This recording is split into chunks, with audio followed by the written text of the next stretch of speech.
एक गरीब आदमी ने भगवान को एक चिट्ठी लिखी जिसमें उसने लिखा, हे भगवान, मेरे छोटे छोटे बच्चे कई दिनों से भूखे सो रहे हैं। मेरे पास उनका पेट भरने तक के पैसे नहीं है। कृपा करके मुझे 5,000 रुपए भेज दीजिए। इतना लिखकर उसने वो चिट्ठी डाकघर में दे दी।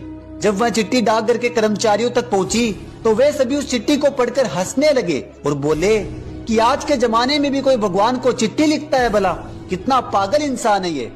लेकिन वही खड़ा एक पोस्ट मास्टर उस गरीब आदमी की मजबूरी समझ गया और उसने उसकी मदद करने का फैसला किया। उसने अपनी जेब से कुछ पैसे निकाले और बाकी कर्मचारियों से भी थोड़ा थोड़ा करके चंदा इकट्ठा किया। आखिरकार उसने 4,000 रुपए इकट्ठा कर लिए और उन पैसों को उसने भगवान के नाम से ही उस गरीब आदमी तक पहुंचा दिया।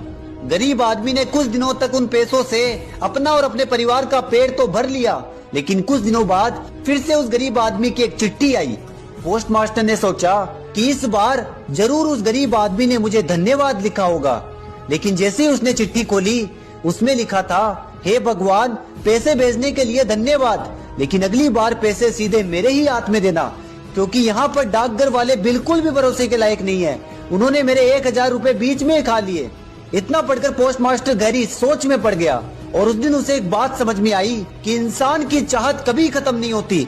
उसे जितना मिल जाता है उसकी चाहत उतनी ज्यादा बढ़ जाती है और इसी चाह के चक्कर में वो अक्सर मिली हुई मदद की कदर करना भूल जाता है। इसीलिए आपके पास आज जो भी है पहले उसके लिए शुक्रगुजार होना सीखो।